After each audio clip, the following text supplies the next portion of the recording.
Michael Irvin is back on the NFL Network after paid leave all of this time. And he finally is back because he settled the $100 million lawsuit with the Marriott over this incident with him and this white woman at the Super Bowl last year. We're just getting wins right now. Michael Irvin is back in the game.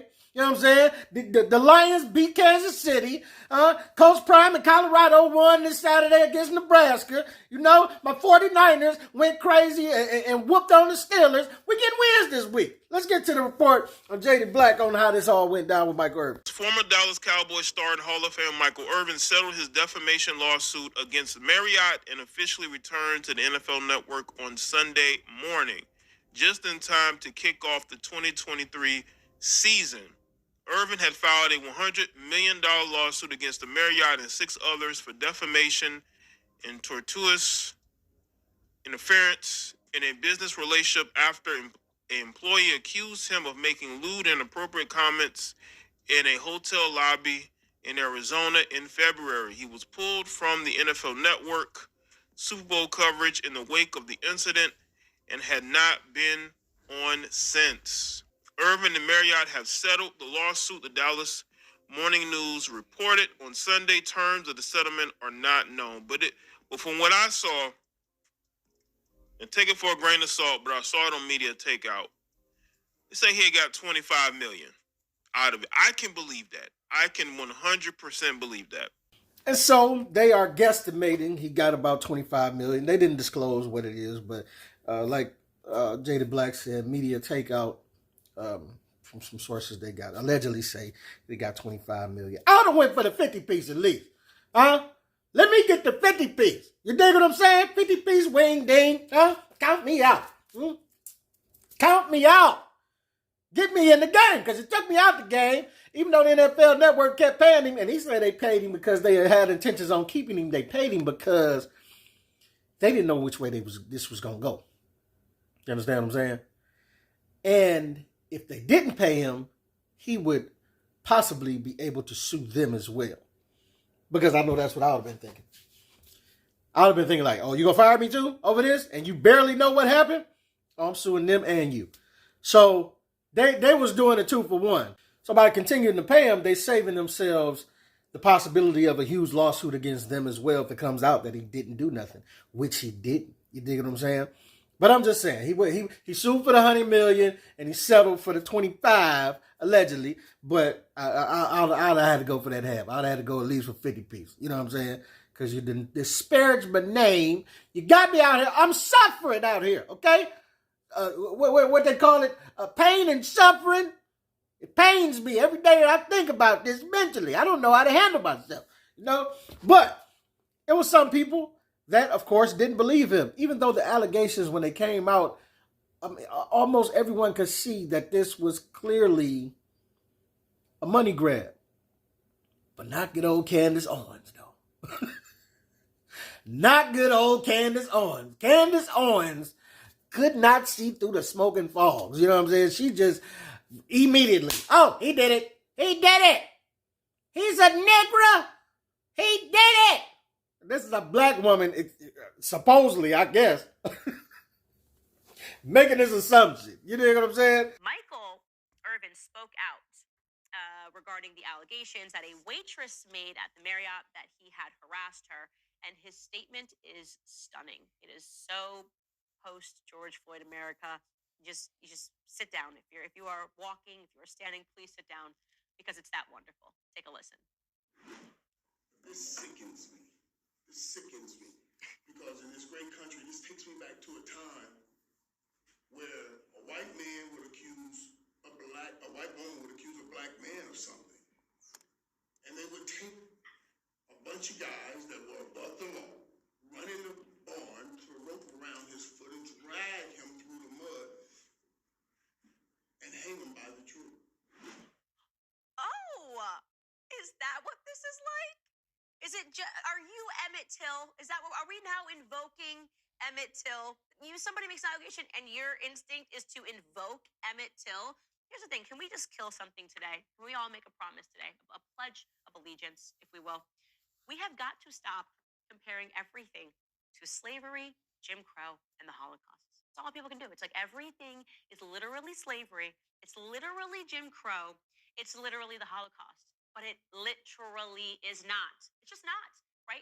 It's a bunch of selfish, going back to narcissistic human beings that don't want to deal with any consequences for the actions that they have committed. And so they say, oh, no, no, no, no, no, wait. I can't even believe that you would expect me to have to deal with any consequences. Oh, he is invoking Emmett Till. That's how I knew instantly. I said, what did he do? Because clearly he did something. Didn't I tell you about good old Candice Owens? And she's trying to act like she doesn't see the correlation between Emmett Till and this situation here. No, nobody was killed or anything in this situation. But what he's saying is that you obviously see the correlation between the evil, big, black, scary man or animal, as they would portray us to be, and the pure, innocent, lily white woman. And they used to play on that back in the day to drum up the scare tactic to get people to be okay with murdering black people in the midst of that, right? And it's the same thing here. Yes, you take the lily white woman and the big black man, and yes, it's a money grab. It's a Me Too thing, but it's also that element of racism that makes it that more easy for the public to believe quickly without even, guilty, without even knowing anything. You dig what I'm saying? Now, let me tell you why, just piecing it together, I knew he did something, right? First and foremost, it's 2023. It's a white woman who's working at the Marriott. I'm going to assume that they're, especially during Super Bowl season, there are going to be cameras crawling all over the place. Now, you're going to tell me a waitress who is a white girl working at the Marriott Hotel would be so stupid as to false accuse a famous, semi-famous, public figure black person of sexually assaulting her when there was going to be video proof that she had lied. First off, she'd be an idiot. If she wants to be a Me Too girl, there's plenty of those. Pick a white guy. She's not going to pick a black guy, right? And she was so willing to do this that she was going to go to her superiors, report this incident, know they were going to pull the cameras, and what? What was going to happen? Of course, she had to have been telling the truth to even come forth with this allegation. Of course she had to be telling the truth. Like, Disney describes it as if there can possibly be no stupid white waitresses out here. You know what I'm saying? Or white people for that matter, period. Because she goes on to say, like, oh, if you're going to Me Too somebody, then why would you pick a black guy? Of course, you pick a white guy. Like, of course she thinks that because Candice Owens, that's her preference. So she will pick a white guy to do anything over picking a black guy to do it. Unless she's looking for somebody to talk about it in a negative light. Then, oh, black people all the time. Oh, guilty. That's like, what? She chose to Me Too him because the opportunity came along. She's an average waitress at a hotel, at a Marriott Hotel. So she don't be hobnobbing and rubbing elbows with all these rich and famous dudes that she can just pick one from. You dig what I'm saying? So yeah, he came along. She like, oh, this is my chance. I'm about to pounce on this opportunity, and it just added to the flame that he was a black man and she was a white woman. You dig what I'm saying? And you know what? I just want to know. She took a strong stance on this, right? Just as she did with the George Floyd thing. It's just all right. I wonder if she gonna retract any of this or apologize or be like, my bad, or you know what I'm saying? Like anything. I wonder if the aftermath is gonna be as strong as this that she put out there 6 months ago. You know what I'm saying? Charlamagne always say the lie is more interesting than the truth. So when she came out with this, her theory of how this all went down, I was very strong and proud. So I wonder, is the backtracking, if there even is going to be any backtracking, or how's that going to go? Right? But either way it go, we ain't tripping, because he still got his settlement, he still got his money, he's still on the NFL Network, even though, Roger Goodell, y'all was on some bull, man. Y'all was on some bull. I never thought y'all should have took him off the air. For one, you're going to continue to pay him. That's one thing. At least you continue to pay him. But it's still like, hey, man, the visibility of me being on screen would say a lot for you standing with me. Because there's no proof of him saying anything weird or doing anything weird or out of pocket or out of course. And so why then are you able to be fired or taken off air or suspended just because of the allegation of this woman. That's the ridiculousness of how this whole system works.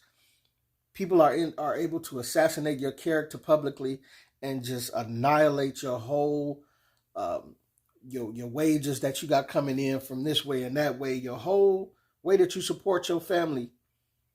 They're able to cut all of that off just off a whisper of whatever they want to say. And you just stuck to deal with that. Can't get no money, can't get on, you know what I'm saying? And you got to deal with it. And then in the end, it's like everybody don't get vindicated like this. But it's your boy P. Camp. You let me know what you think about it. That's your boy.